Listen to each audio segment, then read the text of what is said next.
católicas lo apreciaban conveniente.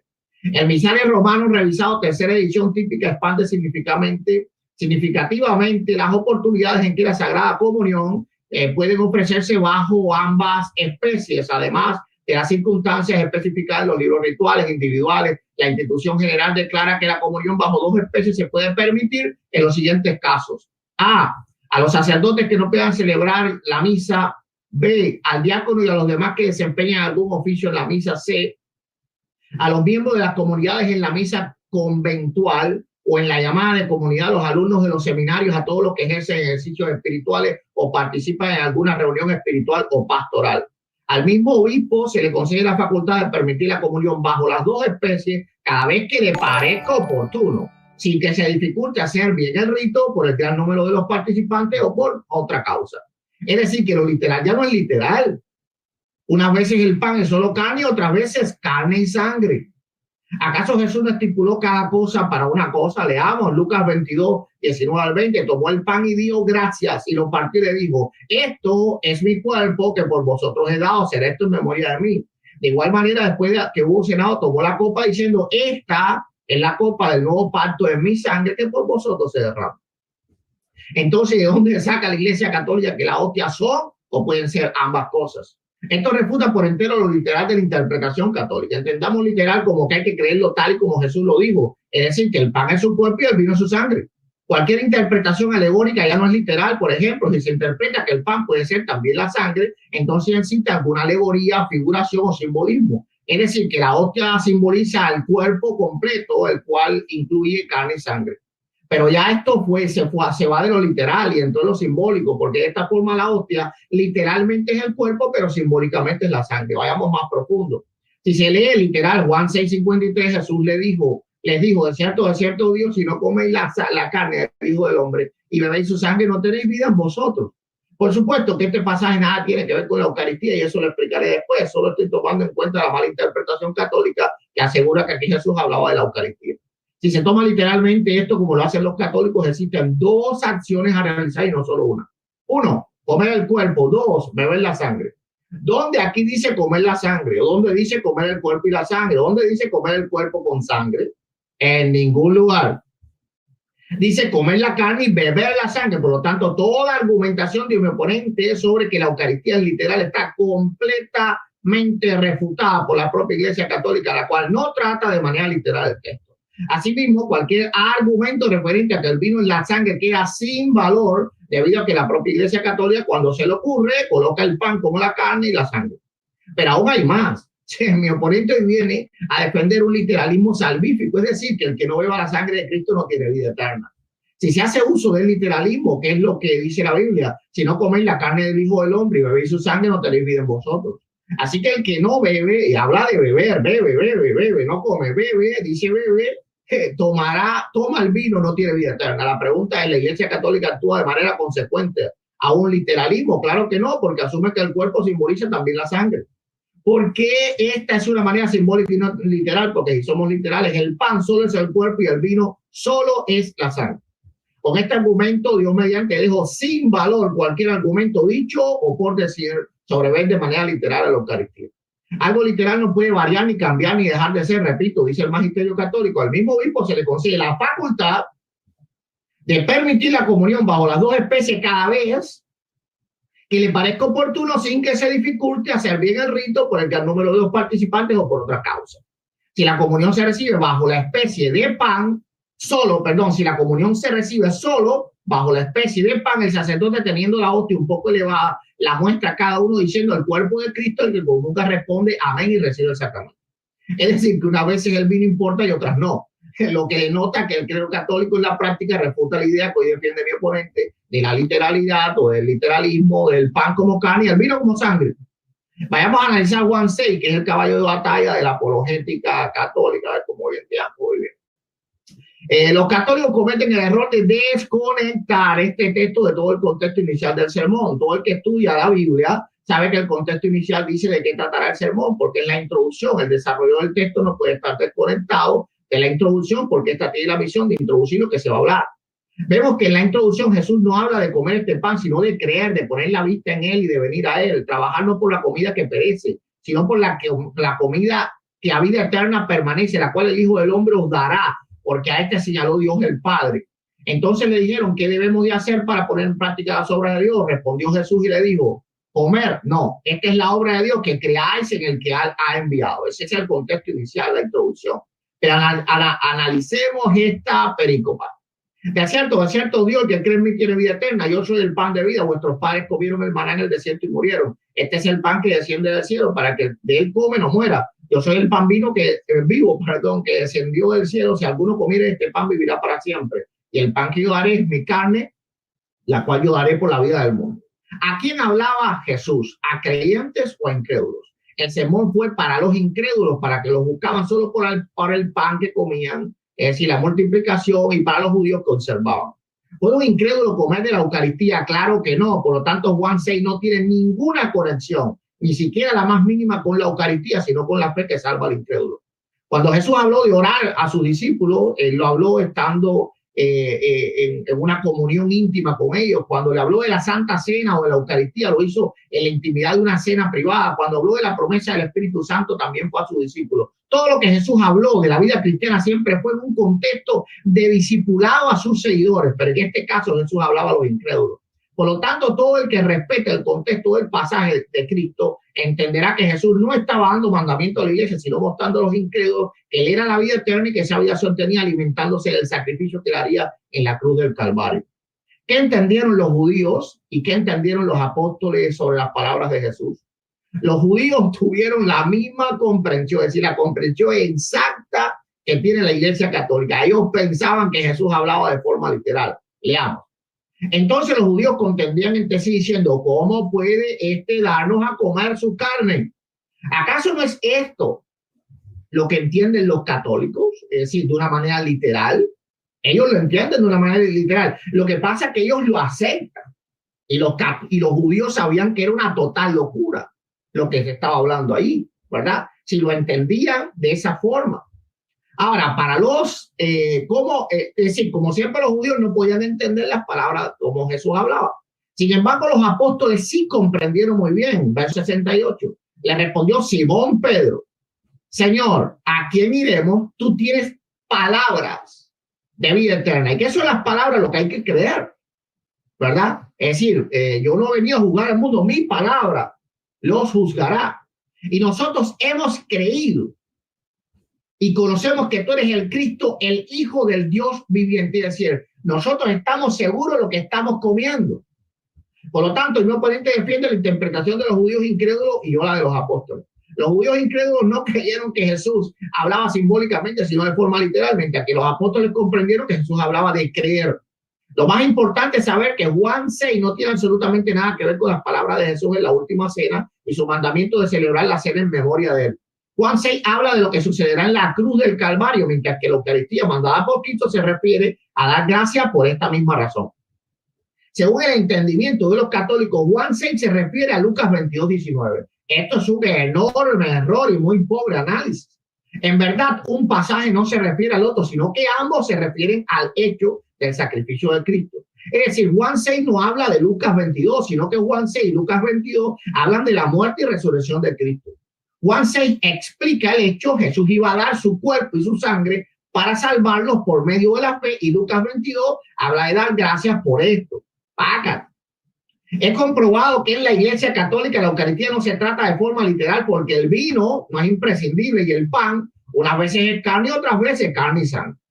Además, he probado de que no existe conexión entre Juan 6 y la Santa Cena.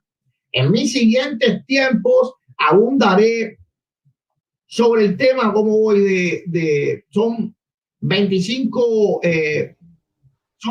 minutos, hablaré un poquito más para consumir un poco el tiempo. En la escritura, ¿verdad? Si vamos a Ezequiel, capítulo 3, creo. Vamos a ver en el capítulo 2, pero vamos a empezar desde el capítulo 3, donde dice, me dijo, hijo de hombre, come lo que hayas, come este rollo y ve y habla a la casa de Israel. La pregunta es, ¿lo tenía que comer de manera literal? Bueno, en la percepción que hoy defiende mi oponente, sí lo tenía que comer de manera literal. ¿Este comer significa algo que sea simbólico, alegórico? No. Entonces, el comer es literal, pero lo que se come es lo que no es literal. Entonces, hoy él va a defender con la gramática, que masticar, que morder, que tragar, y que todas esas falacias que pone la Iglesia Católica. Esos mismos aspectos se pueden aplicar a este texto. Inclusive los apóstoles en el Nuevo Testamento refieren la fe como un alimento. El apóstol Pablo la refiere como vianda y como leche. El apóstol Pedro la refiere como leche. El escritor del libro de los Hebreos la refiere como leche también. Ahora, ¿se come literal? Sí, nadie lo duda. Nosotros literalmente nos comemos a Cristo, pero lo que nos comemos es lo que no es literal. Y ahí es donde falla mi oponente y van a fallar todos sus argumentos. Por lo que él no va a poder probar es que lo que se come es literal. Porque la Biblia habla de comer la fe siempre desde el Antiguo Testamento. Hijo de hombre, come lo que hayas en este rollo, en la Escritura. Y ve y habla a la casa de Israel. Y abrí mi boca y me hizo comer aquel rollo. Y me dijo, hijo de hombre, alimenta tu vientre y llena tus entrañas con este rollo que yo te doy. Y comí y fue dulce como la miel. Si vamos a un lenguaje literal, no hay manera de decir que Dios no le metió un rollo de papiro, no sé de qué estaba escribiendo, ¿verdad? De fibra vegetal, alguna fibra vegetal, a Ezequiel en su garganta. El mismo profeta Ezequiel dice que la sintió todo. Es decir, fue dulce como la miel. En el Nuevo Testamento dice que es dulce en el paladar, pero amarga en el vientre. Amarga en el vientre. ¿Por qué razón? Porque la palabra de Dios es linda, ¿verdad? Recibirla como hoy la está recibiendo Rodrigo, pero él se está sintiendo muy mal del estómago en esta manera, en esta hora. ¿Por qué? Porque él está digiriendo todo esto que dice la Biblia, ¿verdad? Entonces, ¿es literal lo que se come? No, no es literal lo que se come. ¿Ok? Dice Apocalipsis 19, y fui al ángel diciéndome que me diese el librito y me dijo, toma y cómelo. Y te amargará el vientre, pero en tu boca será dulce como la miel. Apocalipsis 10:10. Entonces tomé el librito de la mano del ángel y lo comí. ¿Lo comió literalmente? Sí, pero lo que comió no fue literal. Y era dulce en mi boca como la miel, pero cuando hube comido... 5 minutos. Perfecto, Max. Ok. Entonces, él va a tener que probar que todo lo que se come en el Nuevo Testamento es literal y no solo una cosa. ¿Ok? Él va a tener que probar que el librito Juan lo comió literalmente. Él va a tener que probar, ¿verdad? Que para el apóstol Pablo, la fe era algo que se comía de forma literal. Pero ¿qué dice el apóstol Pablo? Os di a beber leche y no vianda, porque aún no eres capaces ni soy todavía. Tomaron leche de manera literal y comieron vianda y no pudieron comer vianda de manera literal. De manera literal sí lo hicieron, pero la leche no era literal ni la vianda tampoco lo es. El propio apóstol Pedro, ¿verdad? Dice bien claro, Primera de Pedro 2:2, desead como niños recién nacidos la leche espiritual no adulterada para que por ella crezcáis para salvación. Pero más significativo es el escritor de Hebreos, ¿ok?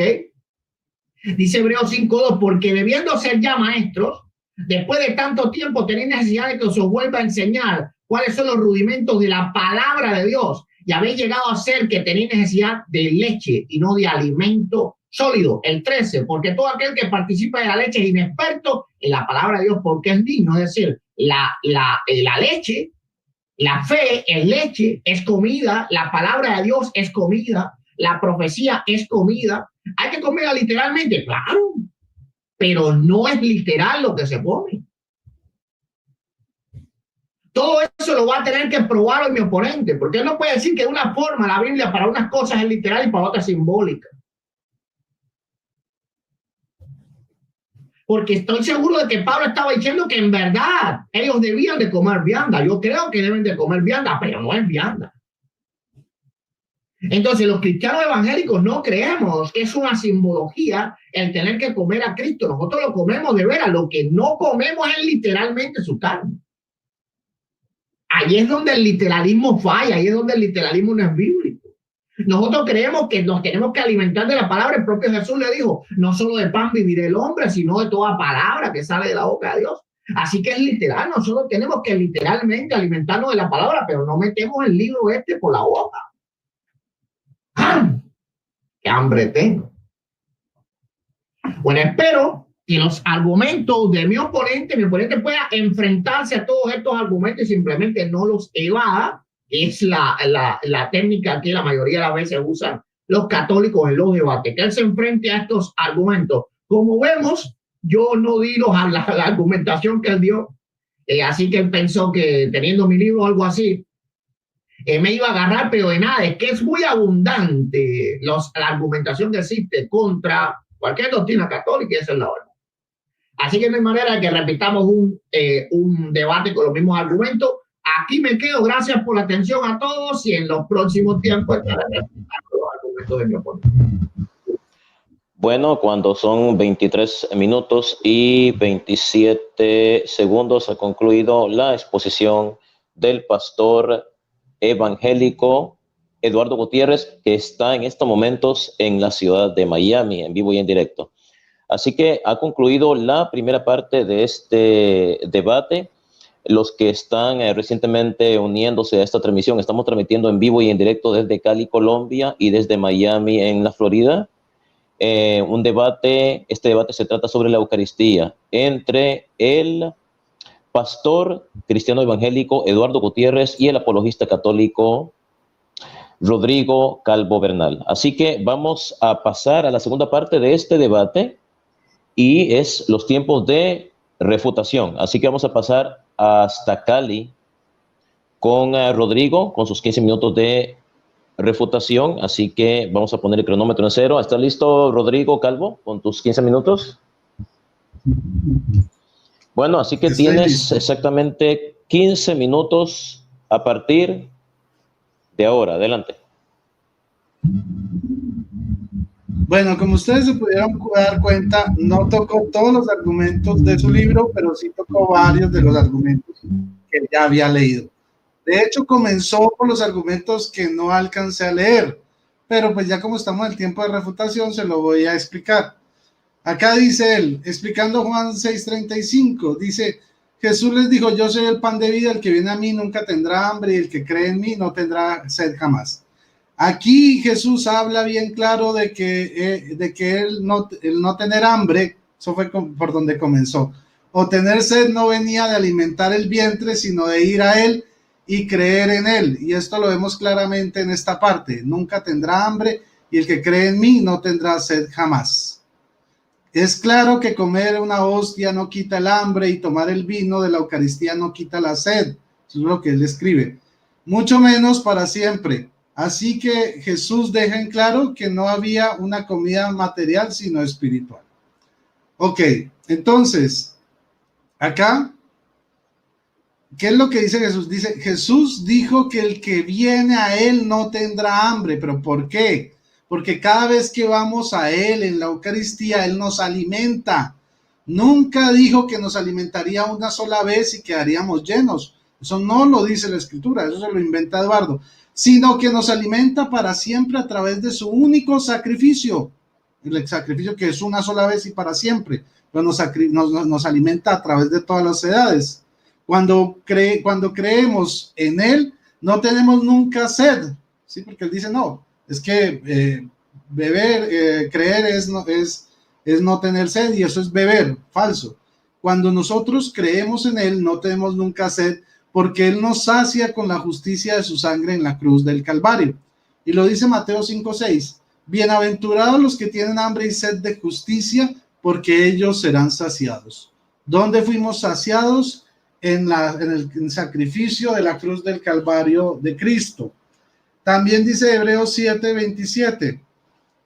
El que no tiene necesidad de ofrecer sacrificios cada día, primero por sus pecados propios como aquellos sumos sacerdotes, luego por los del pueblo, y esto lo realizó de una vez y para siempre, ofreciéndose a sí mismo. O sea, una sola vez en sacrificio, pero para siempre, para que lo podamos disfrutar eternamente, por todas las generaciones.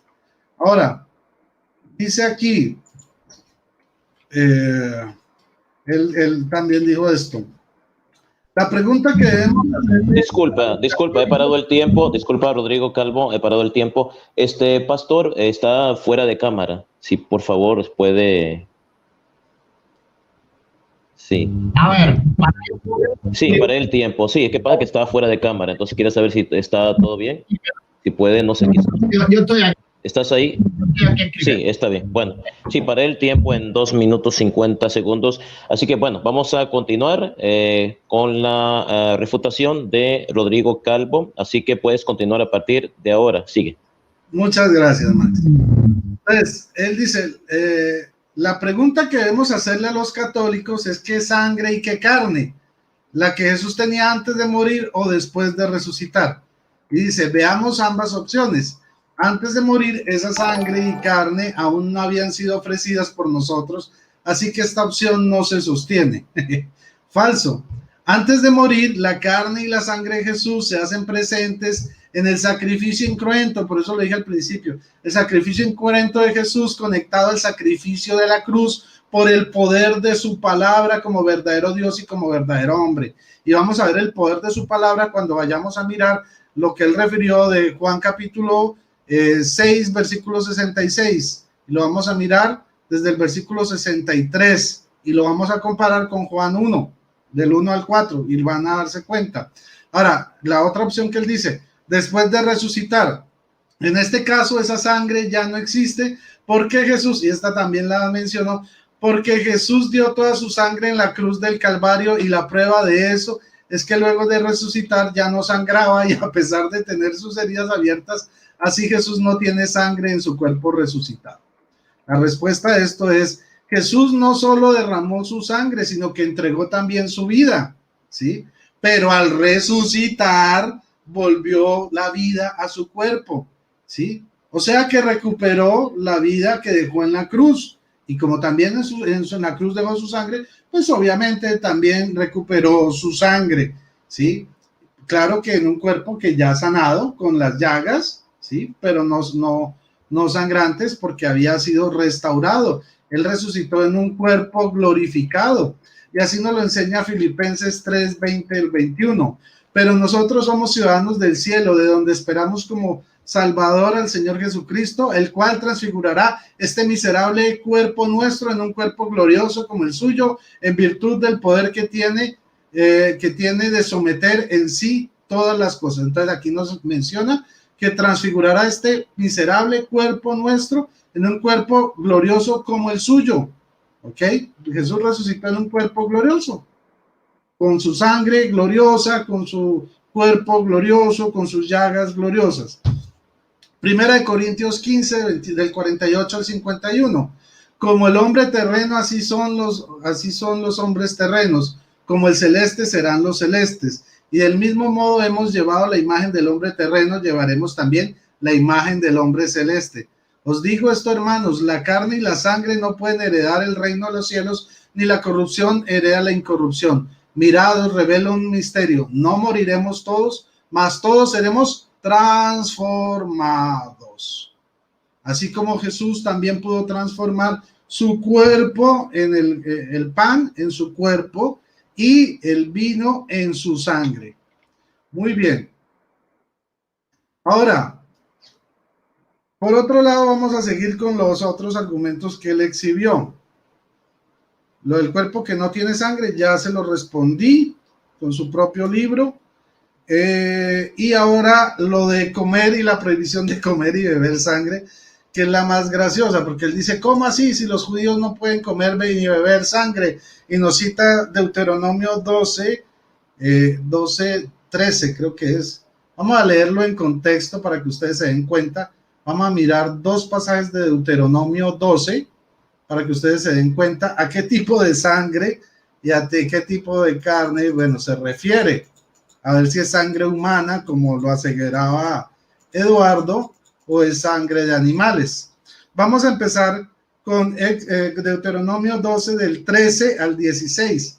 Dice, guárdate de ofrecer tus holocaustos en cualquier lugar sagrado que veas. ¿De holocaustos de qué? Pues de animales, no de seres humanos, porque ninguna de las tribus y pueblos que rodeaban al pueblo de Israel, ni el mismo Israel era caníbal, ¿ok? Y dice, solo en el lugar elegido por Yahvé, en una de tus tribus, podrás ofrecer tus holocaustos y solo allí pondrás en práctica todo lo que yo te he mandado. Podrás, sin embargo, siempre que lo desees, sacrificar y comer carne como bendición que te ha dado Yahvé tu Dios en todas tus ciudades. Tanto el puro como el impuro podrá comerla como si fuere gacela o ciervo, Solo la sangre no la comerás y la derramarás en la tierra como agua. ¿De qué? De gacela o ciervo, no de seres humanos, Eduardo. Hay que leer unos versículos antes. Y ahora vamos a ir al mismo Deuteronomio 12, pero desde el 21 al 23, para confirmar esto con las mismas citas que da Eduardo. Dice el 21, si el lugar elegido por Yahvé tu Dios para morada de su nombre está demasiado lejos de ti, podrás sacrificar del ganado mayor y el menor, a menos que haya ganado de seres humanos, sí, pero yo no creo, del ganado mayor y el ganado menor que Yahvé te haya concedido de modo que yo te he prescrito. Lo podrás comer en tus ciudades a la medida de tus deseos. Y lo comerás como se come la gacela o el ciervo. Podrán comerlo tan puro como tanto el puro como el impuro. Guárdate solo de comer la sangre, porque la sangre es la vida y no la puedes comer la vida con la carne. Y cuando él se refiere al texto de Hechos, capítulo 15, también encontramos exactamente lo mismo. ¿Qué es lo que le piden los apóstoles a los gentiles? Les dice, vamos a mirar. Vamos aquí a mirarlo rápidamente. Ok, demos un segundo aquí. A ver. Denme un segundo. Vamos a mirar el versículo en Hechos capítulo 15. Dice el 28 y 29. Que hemos decidido el Espíritu Santo y nosotros no imponeros más cargas que de estas indispensables. Abstenerse de lo sacrificado a los ídolos, de la sangre de los animales estrangulados y de la impureza. O sea, no podían tomar ni la sangre de los animales, ni de los que morían estrangulados, ni de los animales que eran sacrificados a los ídolos. ¡Pácata! Bueno, ahora vamos a pasar al siguiente argumento que él dijo que por qué los judíos no comieron su sangre pues y bebieron su carne, si eso era escandaloso. Bueno, realmente en esto tiene razón en cuanto que dice, permítanme, miren lo que dice aquí el versículo 66 de Juan 6. Desde entonces muchos de sus discípulos se volvieron atrás y ya no andaban con él, precisamente porque no creyeron que había que comerlo y beberlo. Eso no lo dice. Y se lo voy a poner en contexto. Vamos a leer cuando Jesús dice que había que comerlo y beberlo, dice desde el 60. Muchos de sus discípulos al oír le dijeron, es duro este lenguaje, ¿quién puede escucharlo? Pero sabiendo Jesús en su interior que sus discípulos murmuraban esto, les dijo, ¿esto os escandaliza? Y cuando veáis al Hijo del Hombre subir de donde estaba antes, ¿dónde estaba antes? Ahora lo vamos a ver en Juan 1, del 1 al 4. El espíritu es el que da la vida. La carne no sirve para nada. Ojo, la carne. Él no está diciendo mi carne no sirve para nada. La carne, el pollo, el pescado, el marrano, ¿sí? Las palabras que yo os he dicho son espíritu y vida. Entonces, aquí Eduardo va a decir, es que si ven, esto es simbólico, pero vamos a ver si es simbólico o no en Juan 1, del 1 al 4, pero ya vamos a ir ahí. Tese quietico ahí. Y dice ahora sí, pero hay entre vosotros algunos que no creen, porque Jesús sabía desde el principio quiénes eran los que no creían y quién era que lo iba a entregar. Y decía, por eso os he dicho que nadie puede venir a mí si no se lo concede el Padre. Desde entonces, muchos de sus discípulos protestantes se volvieron atrás y ya no andaban con él, porque no le creyeron que eso fuera literal. Y ahora vamos a ver a qué se refiere Jesús, que dónde estaba antes él, que sus palabras son espíritu y vida, a ver si son palabras simbólicas. Vamos ahora sí a Juan capítulo 1, versículos del 1 al 4. Dice así, él es el verbo, la palabra, ¿no? En el principio era la palabra y la palabra estaba con Dios y la palabra era Dios. Ella estaba en el principio con Dios, o sea, ¿quién era la palabra? Jesús. Todo se hizo por ella y sin ella no se hizo nada de cuanto existe. O sea, cuando él dice mis palabras son espíritu y vida, no está diciendo, le está hablando cosas simbólicas, no. Está hablando cosas que eran reales porque él es Dios, él tiene el poder para hacer lo que dice. No es un mero milagrero. Dice, en ella, o sea, en la palabra, estaba la vida, la luz de los hombres. Listo. Ahora sí. 2 minutos. Ok. Ahora, él dice que la Pascua judía estaba prohibido comer sangre. Sí, en la Pascua judía sí. Por eso Jesús establece una nueva Pascua, la Pascua de Jesucristo, la del nuevo pacto. Ustedes todavía están en la Pascua del antiguo pacto. Ahora, en Mateo 26, 26, él dice que a veces nosotros, bajo una especie o bajo la otra, consumimos el cuerpo de Cristo, entonces lo comemos incompleto. Se nota que él no ha leído Mateo 26, 26. Vamos a ver lo que nos dice este pasaje. Se los voy a leer rápidamente. Muy bien, dice así. Mientras